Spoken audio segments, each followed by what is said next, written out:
Daktari ya quick one. Wasea vile nilivyowaambia kwenye intro. Leo tuko na pediatrician without triceps.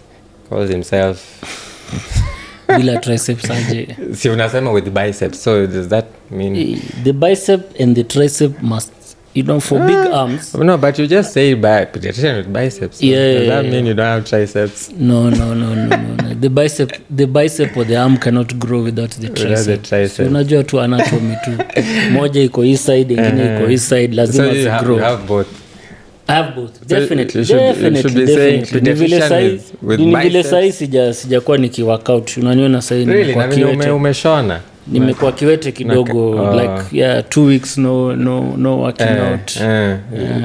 Uliumia ukiwa. And if I work out this hand, this is my right hand, the dominant hand. If this one now starts looking more muscular, mtaanza kunijudge. Mtaanza kwa assume maneno. Hii mkono unafanyia nini? Unafanyia nini mkono ya right? Inaunga kuliko ingine. Exactly. Anyway, pole for the injury. What happened? Just a minor, fall and minor accident. Yeah. Mse hii sija punch mtu. Bado hakuna mtu amesumbua bibi, so kusumbua bibi is where you say. Siwezi me I don't throw hands for nothing. Unless it's self defense. Bibi wenyewe ni no go zone.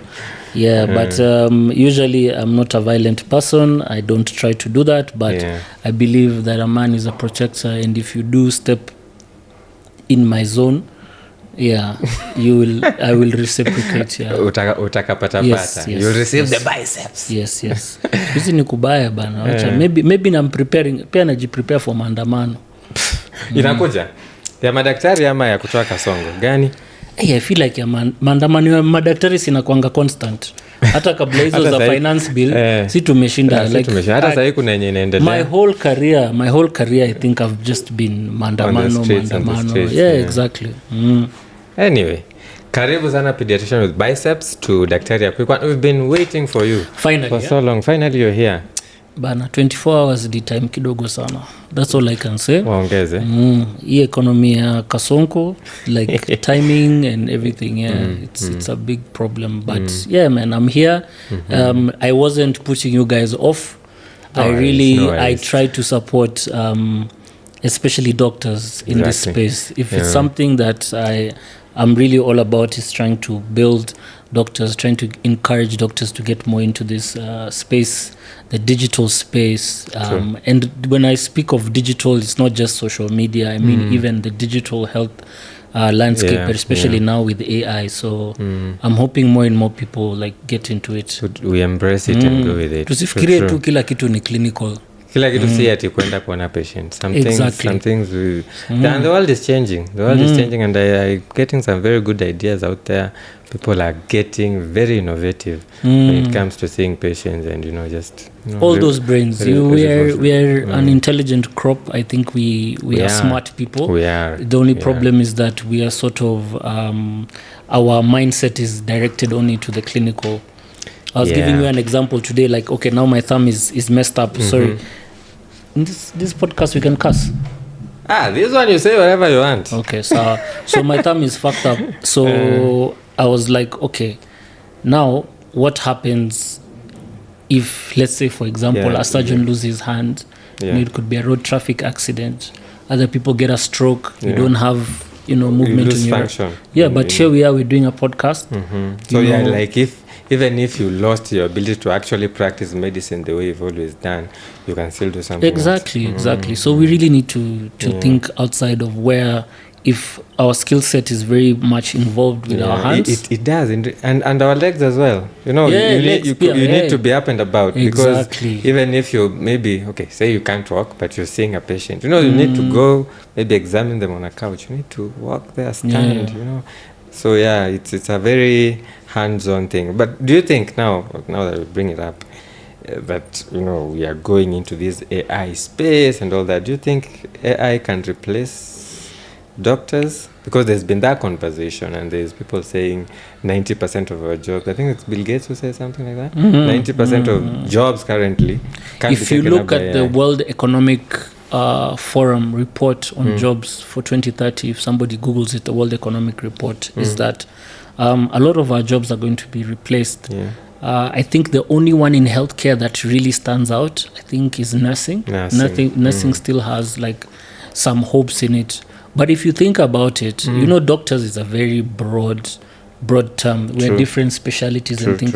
Do I think that radiologists might be I think those will be the first ones. in danger? Yes, because we're already seeing AI modules that can scan MRI scans and come to a diagnosis. Locally, we already have something that's going on that is looking at diagnosing TB by analyzing chest x-rays and picking out. So there you look at the radiologist and you're like, hey, hapa kunaweza kwenda. Yeah, speaking of that, I even saw this Dr. Japrado. Yes, Austin, my good friend. Yeah, he had posted something about they've actually come up with an AI tool that actually reads an X-ray and rather accurately. So it's becoming more in bed. I was actually recently I'm starting to get more into it now. Recently there's this it's called Clutch Foundry, so I was invited for a hackathon. Yes, Clutch Foundry, go check them out. They're really looking for more insights from doctors on solutions on AI and in the digital healthcare space. And I mean, that's the next big thing for Africa. We're talking billions in terms of investment and billions in terms, and I'm talking billions, not Kenya shillings, USD in Africa. And Africa has the youth, and it has the strongest workforce, the youngest population, in the world, and the hungriest. As we are ready to go for these things, opportunities, we look for them. It's like what my friend Omanyala had said. Like the African athlete is different because we come from poor backgrounds. We come from very old towns. Exactly. And for us, it's about. It's not even about breaking world records. It's about how we're changing our lives. True. So Africa always has that hunger. Yeah, we do. And I hope we don't be too conservative, not to see that the change is coming, to see achwe nyuma. No, I think the young guys are you guys are woke, man. We're on top. If the young guys want to walk, we wouldn't have our protests. We didn't have that pushback that we're having right now. I think we've been sensitized for a long time, and now it's about time.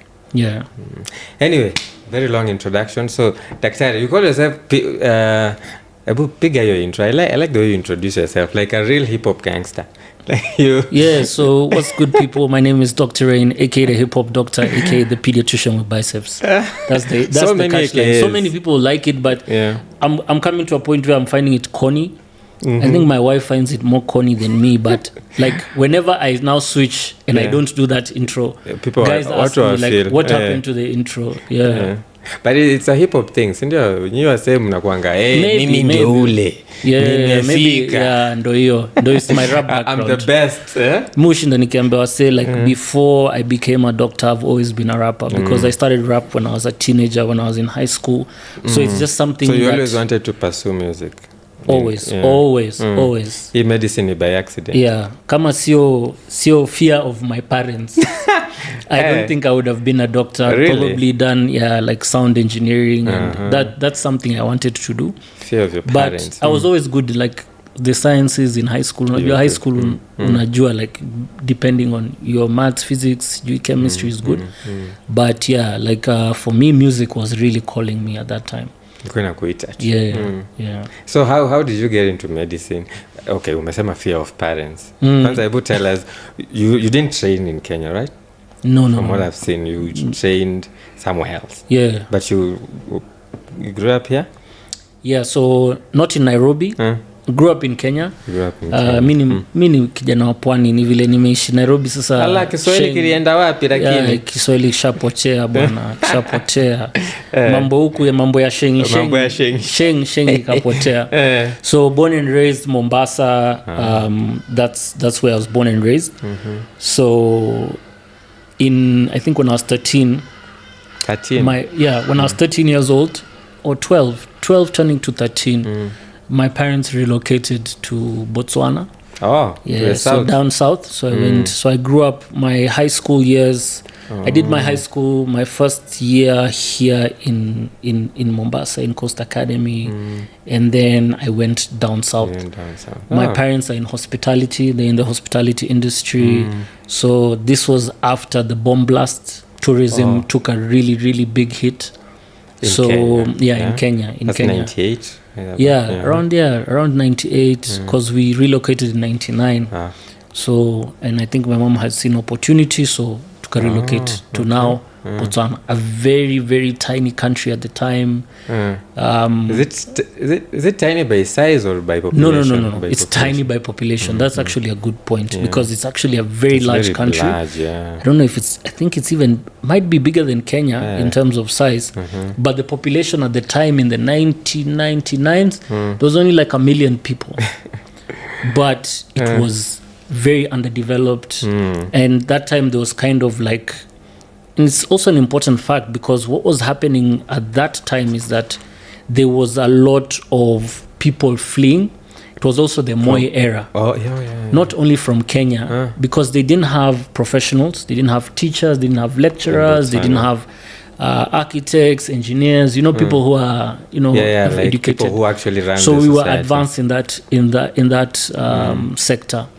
But at the same time, we had a brain drain in Kenya. Brain drain? Brain drain meaning a lot of educated people were leaving Kenya for greener pastures outside. Kind of like we have a brain drain here, like the way nurses are leaving, even doctors are leaving.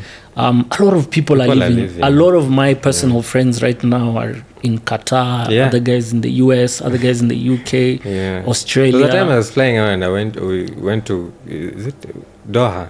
And mazee watu wanakuongelesha Kiswahili. Doha sasa hiyo place ni Kenya sasa. Ni Kenya tu. Hiyo place ni Kenya sasa. So I have, I think, 2 or 3 family friends who are in Doha right now, doing, and I can't blame them, because when you look at, it's very demoralizing and it can actually be very depressing when you see that you're qualified for a certain thing and somebody out there is making like maybe triple what you're making. And then if you're hired, you're making less, and if you're unlucky, then you're not hired at all. Employed, so. So it was down south. We made that move up on how no, so it's a population of a million people. You can literally know everyone. You can literally know. It was a good community. How was that? I think it was an amazing experience for me growing up in Botswana, because like I said, they didn't have a lot. So we had a lot of what we call expatriates. So we were considered expatriates. So a lot of Kenyans, Zambians, Zimbabweans, Malawians, like Ghanaians, so it was like a community. I was going to school and interacting with so many different cultures. So it's like now, what's it called? Or metropolitan is for a country. What is it called? It was a multicultural thing where, and I was in the main city. It's called Gaborone. So that's where actually my high school.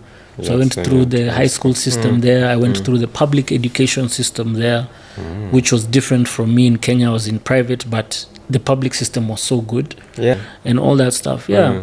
So Botswana, SA, they're all sisters and brothers. Those are just borders that were drawn. It's like us and Ugandans and Tanzanians. Exactly, and Congo, and you know how we speak Swahili. You can speak Swahili in Congo, you can speak some Swahili in Zambia, true. And stuff like that. But Botswana was very good. Finished my high school, fell in love with sciences, chemistry, but I also fell in love with hip-hop there. So by the time I was 17, I was hosting a hip-hop show. Really? Yeah, it was called Sprite Rap Activity Jam. It was on Yarona FM.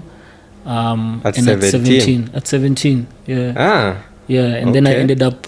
And this was before me winning like a Sprite Rap Activity hip-hop battle. I understand in Kenya they used to do the same thing when I speak to some of my peers in hip-hop. We had Chagua Latinis, something like Sprite used to do a lot of these, kind of like what Red Bull is doing now with the youth. So did you have any recorded music at that time?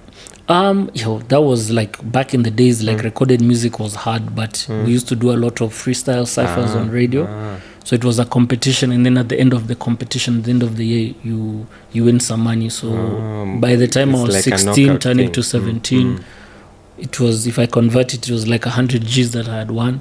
And then the people just like, they liked my demeanor or whatever, and then they're like, can you co-host the next you know, whatever. So by the time I was 17, I was already co-hosting a hip-hop show on radio every Fridays. By this time I was doing gigs, had opened up for some international acts at that time from UK and things like that. Things were moving. So that's why I'm telling you, my focus now was in music. Sound engineering, music. I was not thinking about medicine because I'm already seeing that it's making me money. I'm already a gigging artist. Because, it's very hard once you've made money in a certain field to actually leave it. And especially if it's something you enjoy. Something you enjoy, and it's making sense. Money. Yeah, it's making sense. It's making sense. Sai medicine, mzazi akasema, we bana. Actually, my folks were actually quite supportive. I won't say the deal was, as long as your grades don't drop, you do what you do. Do your thing. Yeah. So of course, me nilijua, if I want to do this thing, I have to keep my grades up. Uzuri mimi na sciences na nini. Funny enough, nilikuwa tu chopi tu. It was natural. So I liked it. Do you say? Yeah, I liked it, but not sio chopi standards za Kenya. Nyinyi wase mnakuanga level lingine. Wacha? I've seen how you guys pick your medical students, your engineering students, your law students. It's really on another level. It's like that competition is almost unhealthy type of, like, you guys need to be chilled, smart, like relax kidogo kabla hujenge yo, like if you're not in the parallel, like it's usually the top, the creme de la creme. Med school was no joke. Mulikuwa mnaingia huko, you were top in your school. Unafika med school, sasa una realize. No, I mean before med school, like you guys used to pick the creme de la creme of high school. Yeah, so when you meet in med school, everybody is super smart. Sasa mnakuanga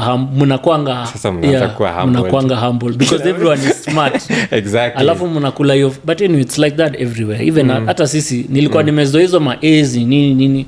Una join med school hata huko rush unakula 50%. Na unaambia hiyo ni pass, hiyo tosha. You're like, then you start getting depressed. You're like, I'm used to being 90%, 80 something percent. Usipopata hiyo inakudi, but then you get used to it. You're like, wewe bana. By the time you're in second year, third year, like, umezoea sasa. 50 plus 1. Bora nimepata 50 plus 1. Bora sina soup, bora si repeat, mimi niko fit. Huko mnazita soup, ma supplemental, You had those as well?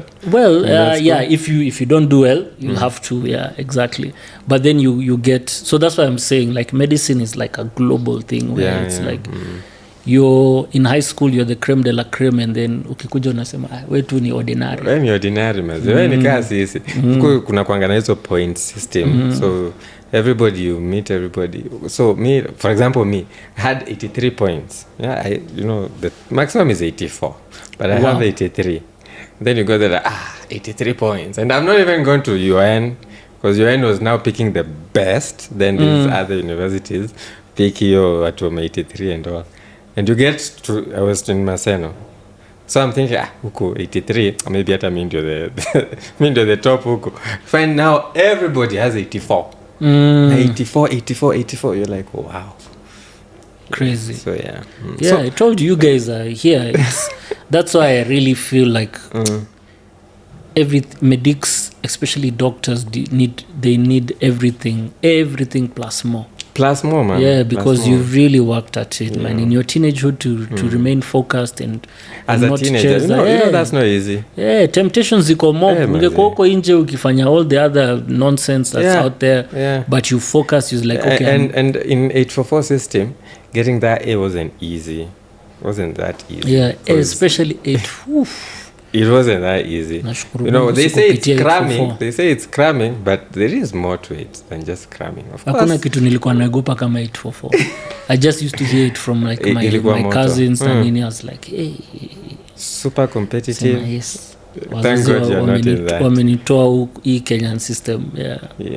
We used to be told this education system is the best, the toughest, not the best.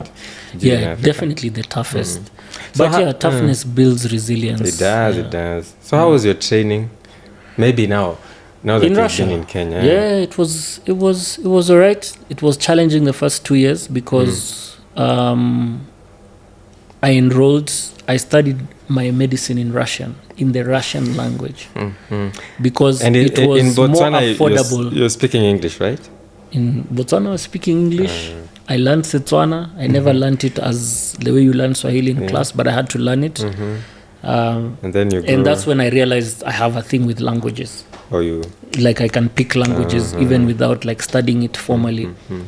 So I went to Russia. It's Russian. I had like at hizo time za kuapply, mimi sikuwa na apply hiyo time, nilikuwa busy na mambo ya muziki. Na enda Russian embassy because they just saw it something in the newspaper like, oh, you study in Russia. I'd applied to SA Wits University because I really wanted to go to SA. By this time I had known artists WHP, Hip Hop Pansola, AKA. So I'd already interacted with some of the South African artists, and I wanted to go there because that's where like Sony was there, Universal Group was there.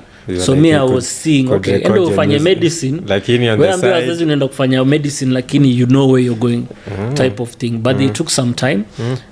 Also I had to do their system called matric before. Yeah, it's called the matric before joining medical school. Wait, so this is Russian system or South African system? No, that's the South African system. Matric. Yeah, it's called a matric system. So which was fine because they can take you and then you do your matric system and then you apply to university. But it was a longer process. Russia were willing to take me because what I studied in Botswana was GCSE system.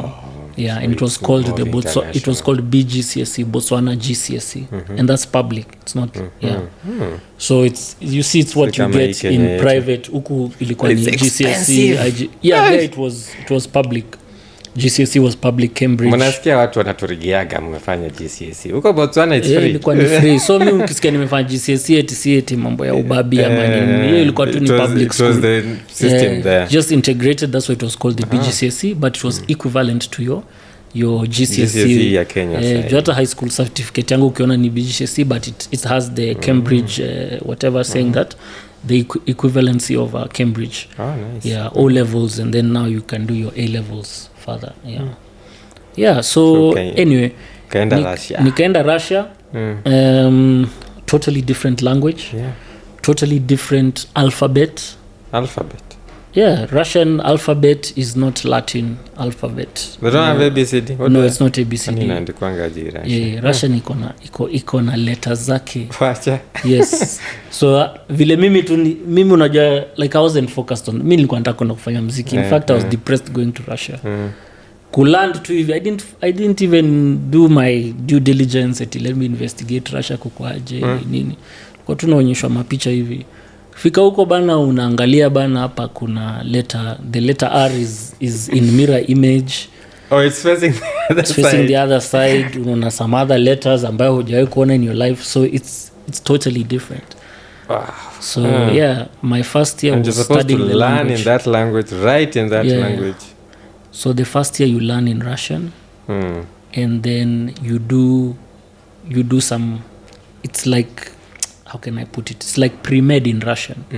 So you do chemistry in Russian to understand it. You do math in Russian. You do the Russian language. You do biology in Russian.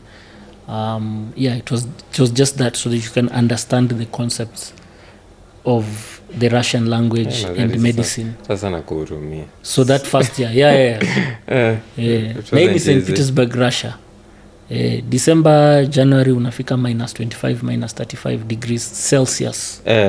-25, -35. Wait, umetoka Kalahari desert? Nimetoka Kalahari, Botswana. Unaingia desert nyingine ya negative extreme. Tundra. Ninaingia tundra, -25, -35, my guy. So uko. You're on that tip. And you still have to learn a new alphabet. I have to learn a new alphabet. I have to learn kutu hapo kwa hostel nini. Of course the good thing is that hauko solo in the sense that there are other people also doing the same. So that was also a good So you had it people was from a global education in the terms of we had guys from Morocco, we had guys from Tunisia. So then again, all those languages, all those countries I'd mentioned that I'd met in Botswana, Zambia, Zimbabwe. So now you have Botswana, South Africans, Angolans, and then Indians, a lot of Indians, Sri Lankans, guys from Pakistan. Yeah, I think that was more or less the cohort. And then a few guys from now the former USSR regions. So things like Tajikistan, Dagestan, Kazakhstan, those countries. Yeah, so we were now the foreign students in studying in Russia. Yeah. So mlikuwa huko peke yako at least. Yeah, huko you are not struggling alone. But it wasn't easy. And then I did my first year of medicine. Now I finished the like sort of pre-med 1 year. Then now you I did. Wait, is studying Russian is different from pre-med? Yeah. So you haven't started medicine. 1 year Russian. Ni kukuja uelewe hiyo lugha. Another because year remember now what I've enrolled in is to study medicine in the Russian language. Yeah. It used to be like I think $1,200 cheaper than being taught now in English in Russia. So really? Unajua sasa wazazi wakaangalia mfuko na nini akasema wewe unaweza. It wouldn't have been cheaper in the long run. And I was 17 years old when I left. 17. I left Africa when I was 17 years old to go to another country. Mansolo. Yeah. But unajua kila kitu unaelewa tu situation ya wazazi wako. Yeah, true. I knew how hard my parents work.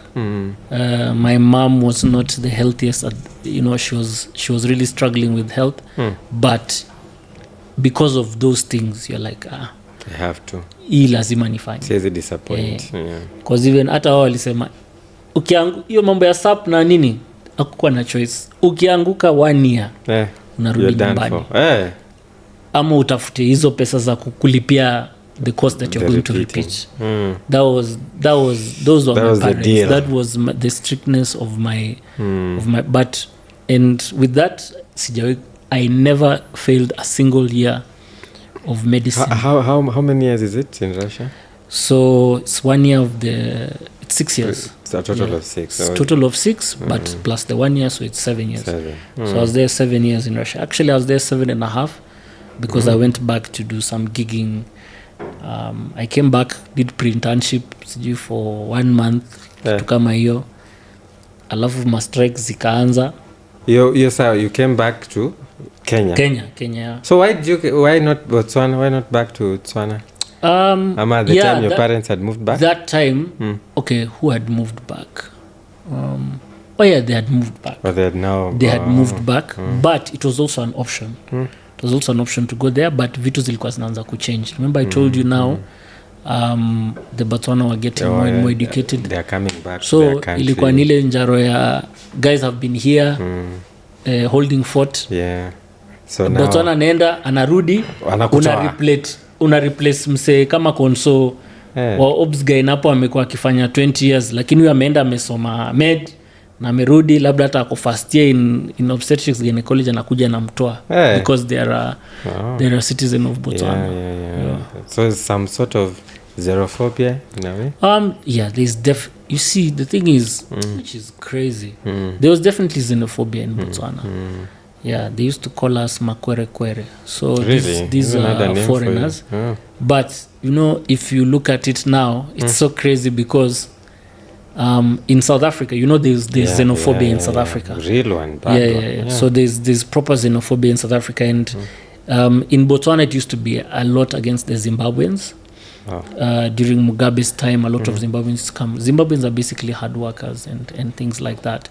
But now there's xenophobia, and I considered the Botswana or the Tswana speakers the same as South, because when I go to South Africa, they sound the same. I can speak. I will speak with the guys from Limpopo, from Mafikeng, from Gauteng, all of them.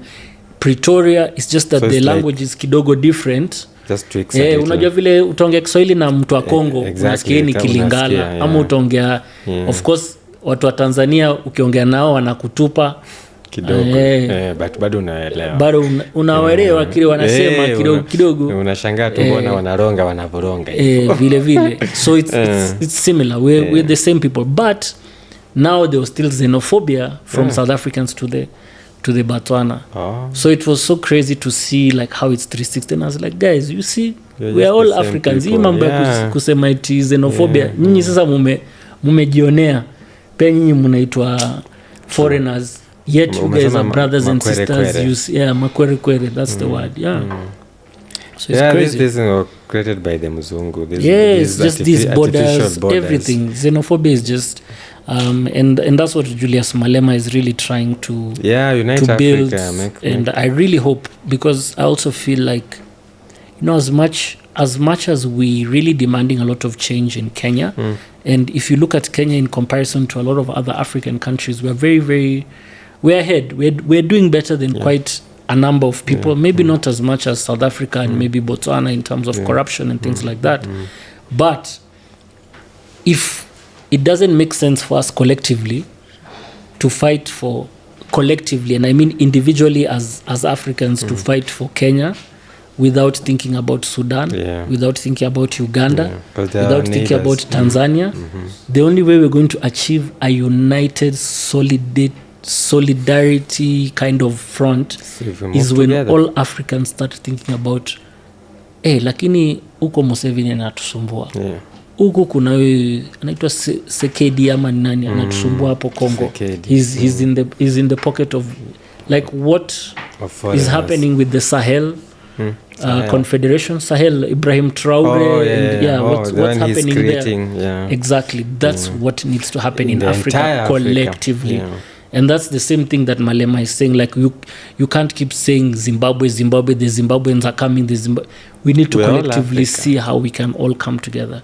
Because if you think about it, Kenya can't succeed. Even let's say like in a fantasy world, we achieve what we want to achieve, we remove all these leaders. Yes. You know, and Kenya starts to thrive. Yet you have Tanzania, Somalia, Uganda, Ethiopia, hapo Tigray, Somalia hapo wanasumbuliwa. You have DRC which is being no man is an island. True. It has to be, and that's why the United States of America was so powerful.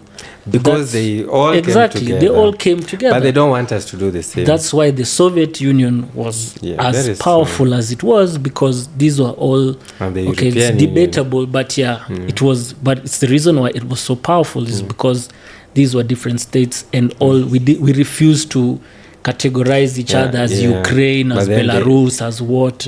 But then they make us do that.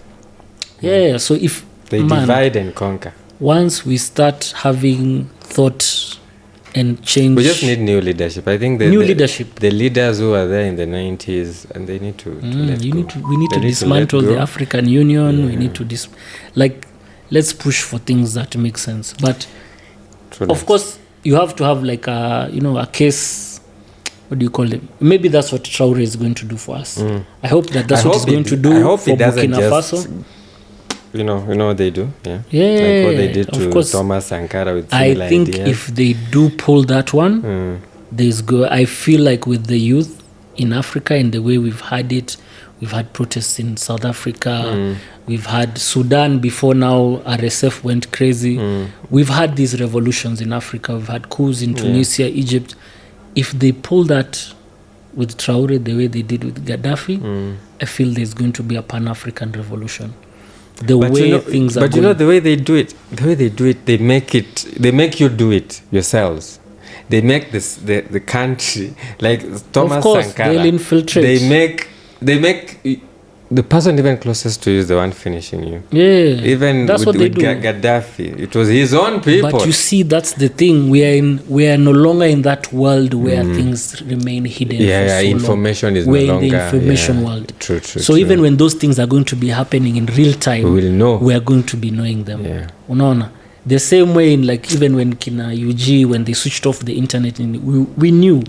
The same way with us, what was going on right now. If any tampering of elections, we will know. we will know. Yeah, somebody said we'll stream the next election on TikTok. Yeah, they need to stream on TikTok. Yeah. But already it was happening. Like even with the sagas of MPs shooting other people at polling stations, we already knew which MP had shot even before it became mainstream media. Now you look at the protests, most of the news tulipata X, alafu baadaye wakaverify nini.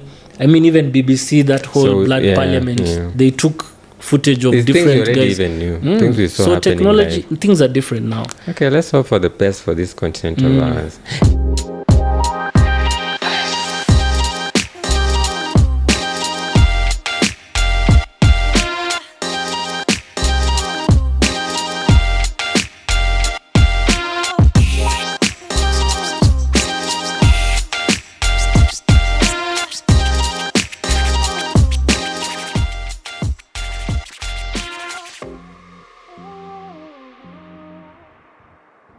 Daktari, a quick one. Welcome back to Daktari, a quick one, where we are hanging out with a pediatrician with biceps, Dr. Rain Mwendwa.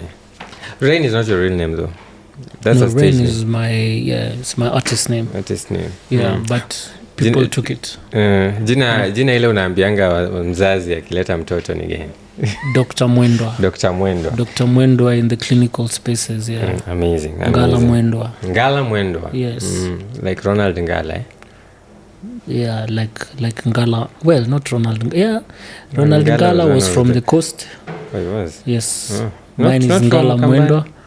No. Kulikuwa na Ronald Ngala kutoka Pwani. Oh, na mwingine. Yes. Lakini wewe you are Ngala Mwendwa from Ukambani. From Ukambani. I'm named after my grandfather, who was also Ngala Mwendwa. He was one of the first cabinet ministers in Kenyatta's time. But you are royalty. You have royal blood in you. You could say that. Hivi ndo trending hapo kuvotia wase. Hivi ndo Kenyans vote. Baba yake alikuwa minister. Huyo lazima ni very good leader. Mambo ya siasa nilikata. Hata yake MPDU, I mean. Nah. Wait, you wouldn't consider? You were very vocal when we were doing the strikes. I've been vocal from Oluga's time, from Kina Mwachonda's time, from Kina everyone. I've just been supportive. I became more vocal when I got into the social media space, but I've never inclined myself to do it because I realized that our unions or labor unions are very, very politically affiliated, and anything to do with politics, especially in a system that I don't stand for, I don't see myself aligning. There'll be a big conflict of interest. Wacha tu nibaki opposition. But I've definitely I work together a lot with the unions, especially where it's aligning, where we feel like a lot of the things. So from the 2017 when guys were being jailed and things like that. What were you doing in 2017? When did you become a pediatrician? A pediatrician is more recently. As a doctor, I've been a doctor since 2012, but only started practicing 2013. That's so in Kenya. So you started practicing in Kenya in 2013? 2013. That's when you did as an internship. That's when I did my internship. I did it in Kenyatta. Really? Yeah, Kenyatta National Hospital. Did my pre-internship there as well. You started with pre-internship, then internship. Yeah, I did my pre-internship. But I graduated kitambo. So end of 2011, that's when I graduated from Russia. But then nikaangukia strike. There was a strike when you came back. Yes. Pre-internship huwa kuna kuanga na exam. The board exam. Board exam. Nikaangushwa ya kwanza. Yes. Nikaangushwa ya kwanza, but it's because you were still speaking Russian. It's not. I thought so. My assumption was because I'm speaking Russian, but it was deeper than that. If you understand Kenyan systems and you understand how government works. Usiniambie we had to go that way. Yes. Na bado iko paka wa leo. Go and look for pre-interns. In fact, pre-interns, those guys who studied abroad have some crazy stories, bro. Before they became now interns and the things that they have to do. They have to teach you now. They have to tell you, karibu Kenya. Sasa, hapo ndo nilikaribishwa Kenya. I was depressed for a while, but I didn't understand, Ndio later ukaload. It took a cousin who was in government to explain to me how things work. So, umetoka huko na urasha yako. Urasha yangu yote ni nini. So ukaambiwa hapa kuna building pale, lazima uende. Ukisikia kitu inaitwa mafia house, heshimu tu. Heshimu. So you are nilipatiwa orientation. Hiyo ni internship kidogo ya Kenya. You can imagine msee ametoka Botswana, place hakuna corruption, zero. Exactly. Okay, Russia kulikuwa na corruption pia. Alafu unakuja because I didn't understand this corruption things. Ya Russia si yetu ya kutoa kitu kidogo. Russia. Hii kitu kidogo. Wacha. Russia is on another level. Uko kwa Putin. Bro. Si ile it's like wachana na Europe. Unakwanga na Europe, unajua hawako European Union wao. There's European Union things functioning nini. And I'm not saying that systems don't work and stuff like that, but there's proper corruption in Russia. Wow. Proper. So lakini ulifikiria Kenya ni kama Botswana mimi nilidhani huku anyway unachanuliwa tu. So ukafanya ukapita finally nikapitisha orientation zote clinical and government wise. So you worked as an after internship kidogo. I went to Lamu. You went to Lamu? Yeah, so I finished internship in Kenyatta and I was posted to Lamu. Oh, you guys are still being posted? Yes. The good old days. The good old days. So I remember my batch was the first batch of now devolution. So nilimaliza internship, alafu nikapostiwa. But now as an MO, we were the first MOs wa sasa. Counties are no longer in there's no national. Sasa nyinyi ni watu Lamu County, mnalipwa na Lamu County. So as I was doing that whole process of kutransferiwa from Nairobi, because I was an intern in Nairobi, Kenyatta, whatever, ndo kukakuwa na ile attack on Mpeketoni.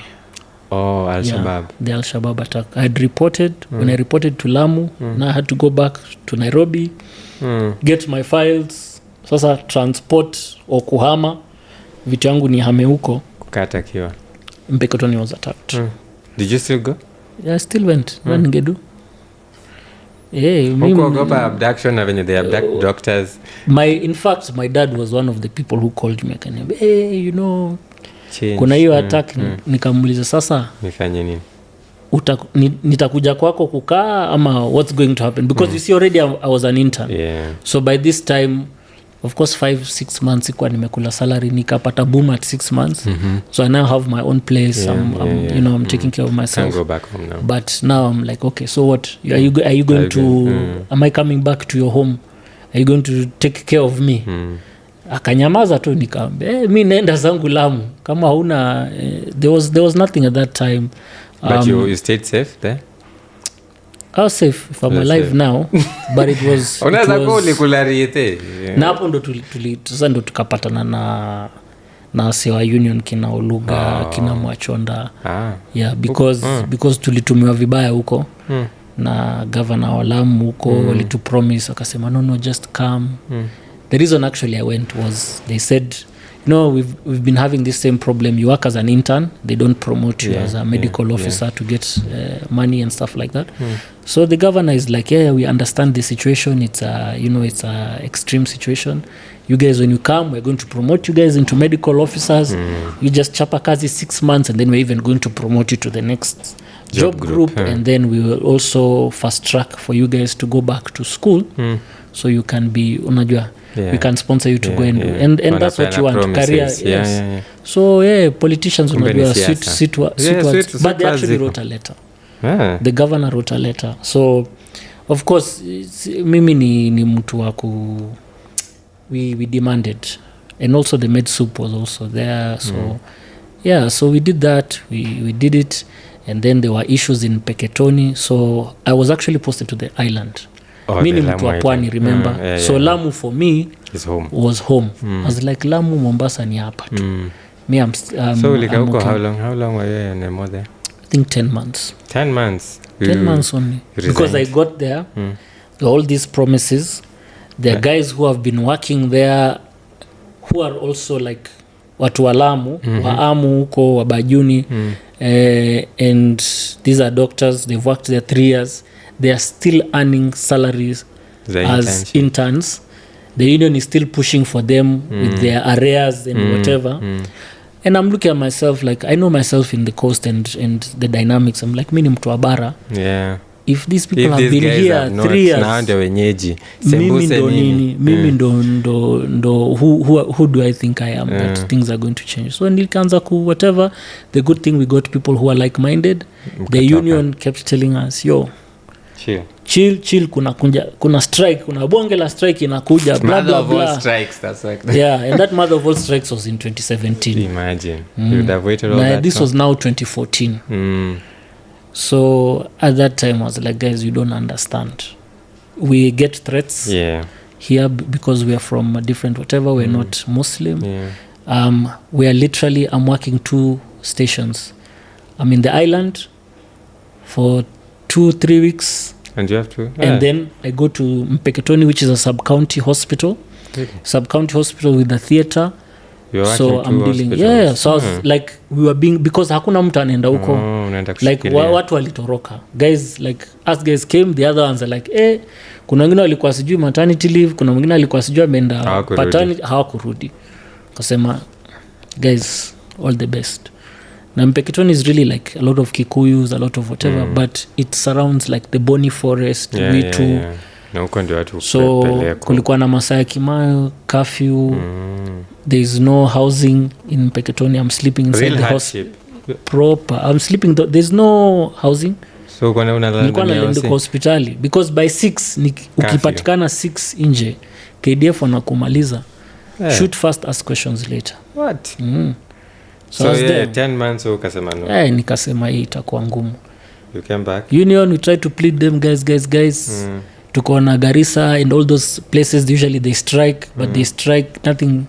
So all of us resolved, we all resigned. All of you? All of us doctors, we were 6 doctors, we resigned. Kwa kuja Nairobi. Kasema kwendeni huko. A lot of back and forth, got a lot of press. Then the union now got involved. Once the press started whatever, tukapatana kina Oluga Mombasa. That's how now I now knew the leadership of kina Olugo, kina Oroko, kina Nani, kina Masikorir. That leadership, and that's when now I started getting more involved, actively involved in like into union matters, but not as an official member.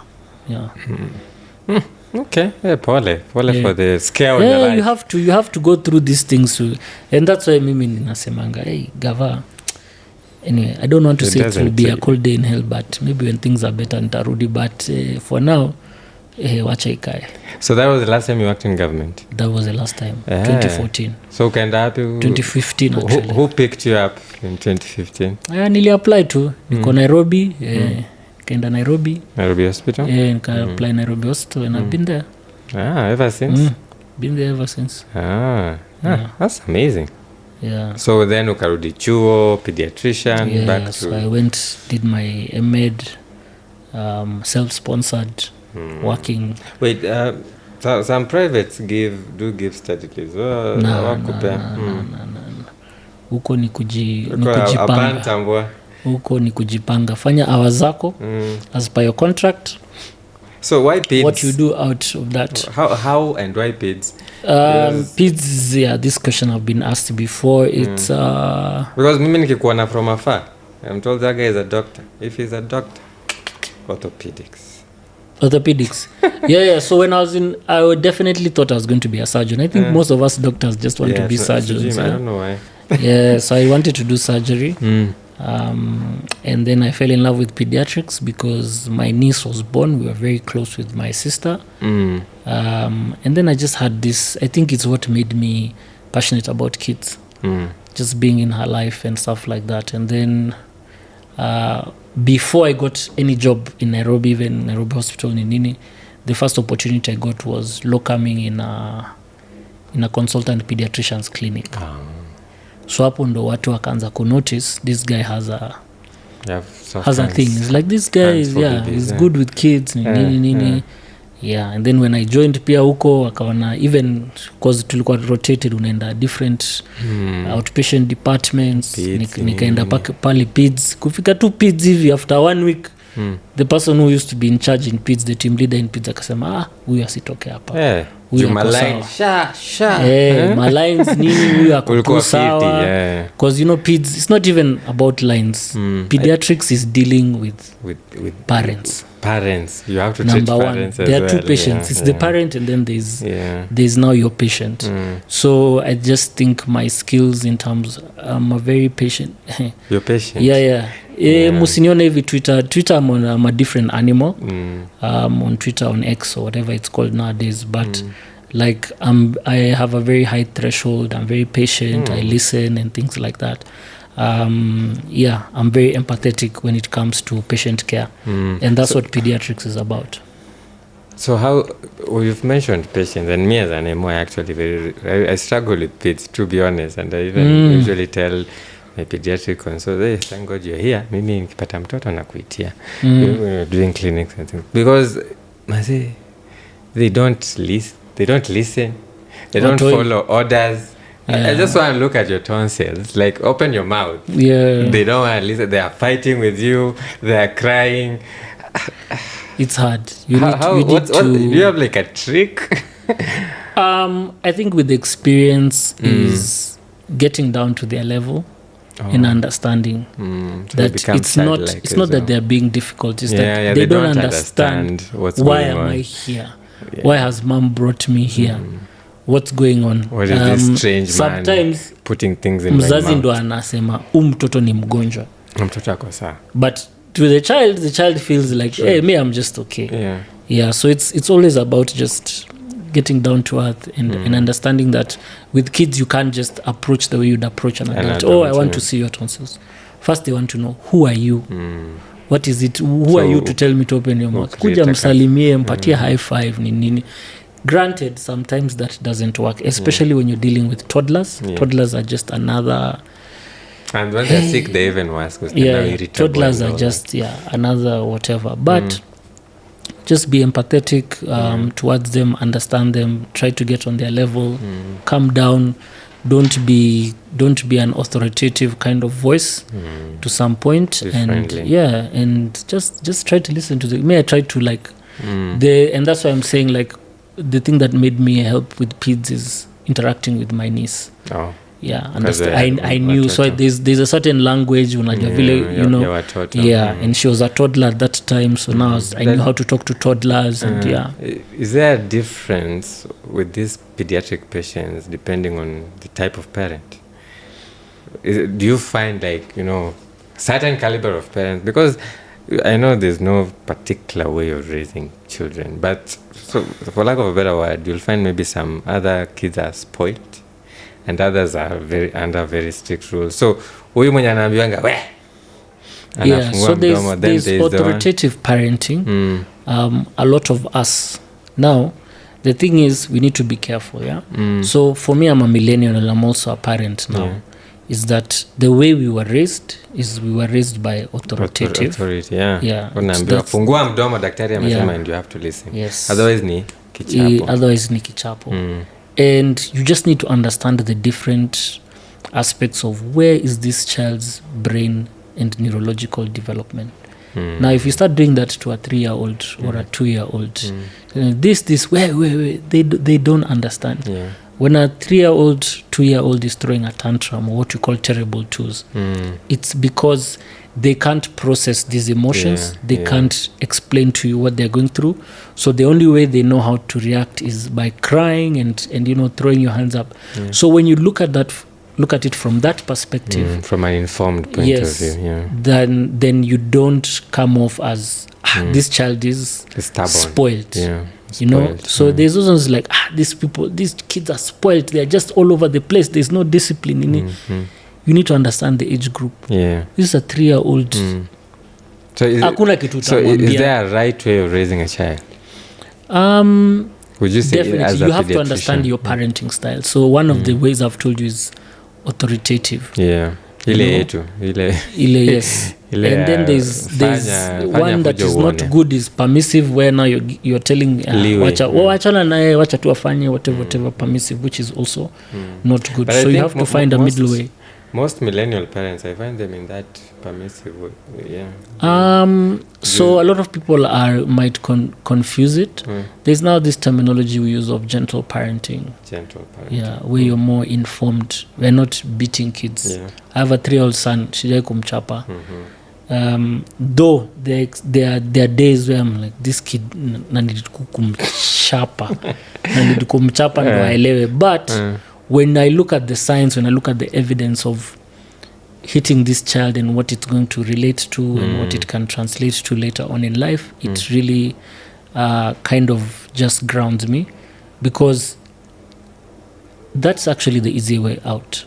Hitting kids, it's so easy. Yeah, and they won't repeat it to a chapa. But what you don't understand is the long-term effects for this child as growing up as an adult. And meaning that this is not the person I'm going to go to the next time I have issue or I am down and I need that. In a way. Exactly. And the effects are detrimental. I mean, corporal punishment. So the long-term effects. Yes. So it will work in the meantime. But going forward, no. But also to give parents grace, because that's how we are raised, and sometimes it can be like sometimes it can just be like a reflex, or you don't mean it. Na unamchapa ama or something like that. Now if it's imefanyika once in a blue, umemchapa leo, maybe in the next 4 months he's done some crazy stuff na umemchapa tena and stuff like that's fine. The problem is repetitive when it becomes abusive. So when it's like every time leo amekuja sijui amechafuka matope kiboko sijui kitu kidogo kiboko. So when that becomes repetitive, then those are what we call adverse childhood experiences. And when you expose kids to adverse childhood experiences such as physical abuse, neglect, and all of that stuff, then they have a stronger tendency of suicidal ideologies. It's also a reason why a lot of us millennials are easily with substances. We self-soothe with a lot of substances, alcohol, smoking, all the other drugs and things like that. Also why we have problems with relationships, keeping and maintaining relationships, and mental health issues. All of these stem from our childhood and our upbringing. Is that deep, eh? Go and read it's called the ACE study, ACE. Or like ACE inhibitors. Study, yes. Yeah, like ACE inhibitors, but just the ACE studies. And these are called adverse childhood events. And that's why utapata, hata mkiangalia, nowadays Netflix ikona vitu mob. All these things utaona ma serial killers, mtu amefanya nini? Where do they go back to? They all go back to the childhood. Like the other day I saw the Ministry of Health saying like, we have this upsurge in like substance abuses. Kenyans are abusing alcohol. It's not just alcohol they're abusing marijuana, they're abusing cocaine, they're abusing vitu mingi. But the contrary, does the opposite, like over permissiveness, does it also it's not good. Being permissive parenting is also, it has a detrimental effect on the children, as well as if you're overly if you're an authoritarian, now you're like a dictator and things like that. Also, so both extremes are not good. They're not good. So you need to find a middle ground. And that's the struggle most of us millennials are having, because tunafanya kitu inaitwa gentle parenting, na tunajua tu hii sasa hivi boko mbili tu ina solve situation. But wezi because it's now you have to sit down and what's wrong, it's okay to feel this way, you need to direct your emotions, and you're sad, and those type of things. And then some millennial parents will be like, now we are making our toys soft, then but it's the studies, studies back it up. Studies back it up, evidence based every day. So hatutakuwa na ma spoiled brats sana going forward. So maybe the challenge that you'll have is that in terms of resilience, you just have to build kids healthy resilience. I mean, I'm already seeing it with Gen Zs, Gen Alphas. They're not as resilient as us millennials, I would say, to life stressors, but it's not in a good way. It's not in a good way. It's not in a good way. It's not. I can't say it's positive that we are resilient, yes, but it's not a healthy kind of resilience. I would argue that then anyway times are easier for them. For either way, even if they do not have that resilience, do they really need much of it like we did? Probably not. Yeah, I mean, probably not. I feel like every generation is trying to make their child have a better experience. Yeah, exactly. Like the experience my parents or the whatever gave me was it was much better than what my parents went through. Same way now, this is another, now I have a son in Nini. I'm trying to give them an even better experience from what I got. So you could argue the fact that yes, they are getting it much easier in terms of sasa auchapwi nini, small things. You also have to remember that technology, time evolves, the things get a bit maybe better, easier, a little bit easier over time. As we wind up on that, there is and this is not bad mouth anyway, there is another pediatrician I saw on her page. She was advising parents and telling them things I wouldn't let my child touch, and she listed so many things. She was like, I wouldn't let my child touch shoes that have come from outside. I wouldn't let my child touch doorknobs that have not been cleaned. I wouldn't let I was like, isn't that too much restricting? Doorknobs from outside? No, like touching in a way she was very restrictive in the way she wanted a child to play around, asema mtoto usiguze hiyo ni chafu, those usiguze hiyo utapata diarrhea, and her argument was if the child touches so many things they'll get diarrhea. Does that limit their development? That actually sounds like it's actually it's a known pathology. I can't remember what it is. The obsession of like a germaphobe. She's a germaphobe, and you see that's the problem with being a scientist and knowing a lot. There's a lot of things that you want to prevent your child exposing, but I will counter with science in the sense that there is the hygiene theory, where if you allow your child to go outside, play with the mud, interact with the germs, play with the cows, be exposed to different allergens, that it builds a much stronger immune system. That's what we were taught in immunology. And that's why even us as Africa, in the West it's much more cleaner and stuff like that, and that's why you find kids have so many different issues, allergies, and all those other diseases. When COVID came, it destroyed them more than it did us. Exactly. So I would say let your child play outside. Of course there are some things, basic hand hygiene, because Julius sasa now it's raining, it's flooding, the sewer systems are all over the place. You don't even have to be in a place where you have flying toilets, or you don't have a toilet that flushes. Right now you could be living in Kilimani and you still have and because watu wamedecide kujenga paka 20th floor, sio imebust na imeingia, wakienda wakicheza huko na hiyo maji, shika watapata cholera, watashikwa na typhoid, and they can even get polio because of all of that, and that's how we have all the outbreaks. So of course there's limits to that. There's basic things like hand hygiene, like wash your hands before we eat food, but kwenda na mtoto ocha na nini aende acheze na matope or whatever and things like that, that's actually healthy, positive for your health. That brings me to maybe our last thing.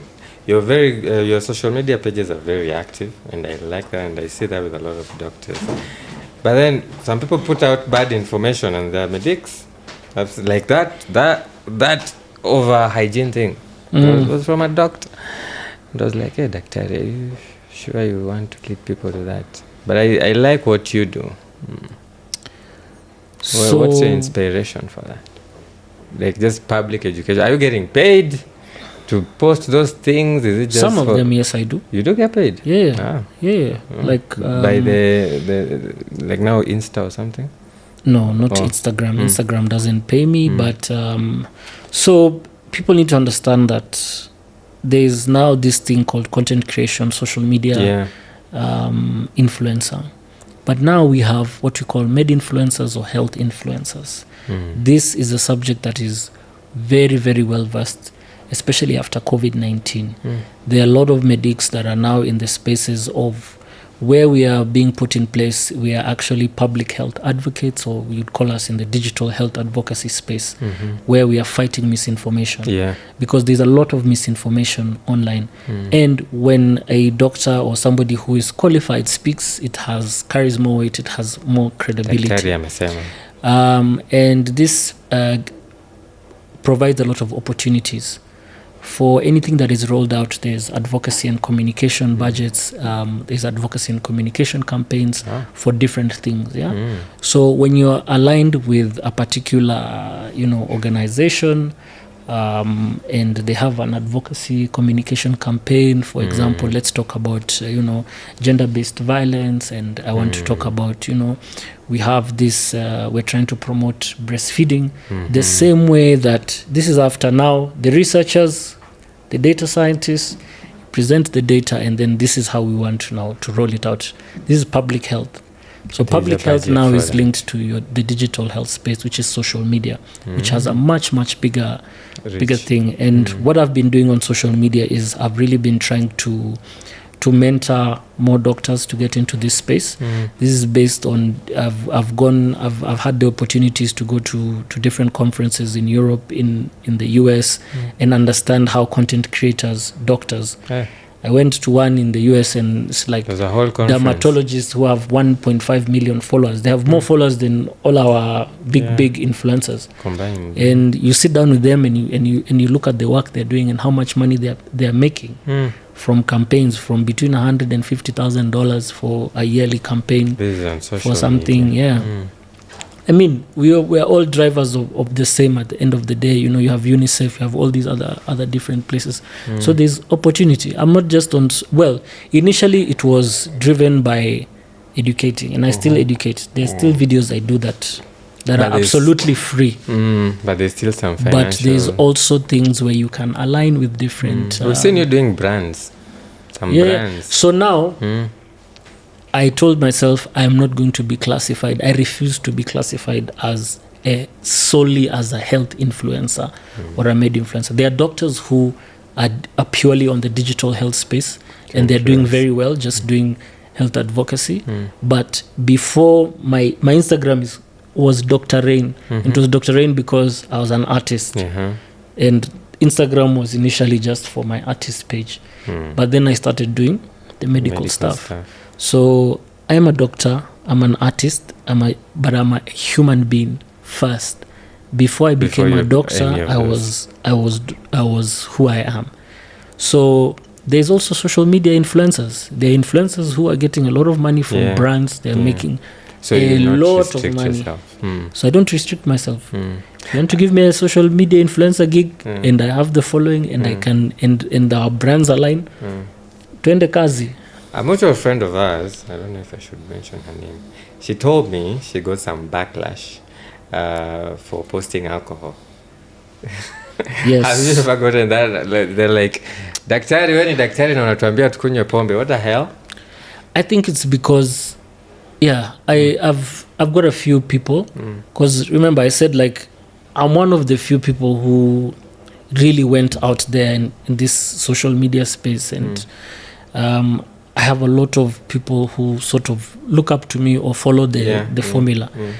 And I'll say this, there's people who actually report doctors who are on social media, maybe just lifestyle, and some of them don't even do like health this stuff. This person told me they were reported actually. They don't do health stuff. And you find they're not even doing health stuff. Their page is for something else. It just happens that they are a doctor.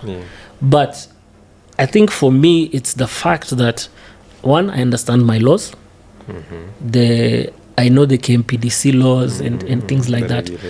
Two is that I have deliberately, if I wanted, I would have had Rain, the artist page, and I would have had Dr. Mwendwa. The Dr. Mwendwa page, consultant, but I refused to separate.